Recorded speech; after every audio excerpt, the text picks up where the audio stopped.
आणि भारत पाकिस्तानमध्ये तणावाचं वातावरण आहे। अशा परिस्थितीत पाकिस्तानचे खायचे वांदे असताना सुद्धा त्यांच्याकडून कुरापती मात्र सुरूच असल्याचं चित्र आहे। तिकडे अमृतसरमध्ये पाकिस्तानने ड्रोन हल्ला करण्याचा प्रयत्न केला, मात्र भारताच्या लष्कराने तो प्रयत्न हाणून पाडलाय। पाकिस्तान एवढ्यावरच थांबला नाहीये, तर जम्मू काश्मीरातील विविध भागात पाकिस्तानने हल्ल्याचा प्रयत्न केला, मात्र पाकिस्तानचे ड्रोन भारताने खाली पाडले आणि हल्ल्याचा डाव उधळून लावलाय। पाकचं इराण बनावटीचं फतेह-1 क्षेपणास्त्र भारताकडून जमीनदोस्त करण्यात आलंय। भारताच्या बराक 8 ने डागलेलं फतेह हरियाणातच जमीनदोस्त केलंय।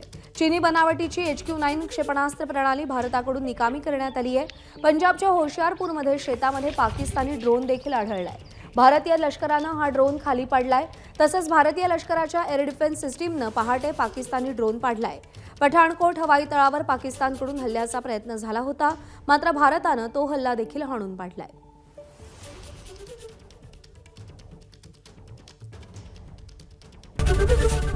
एबीपी माझा, उघडा डोळे बघा नीट।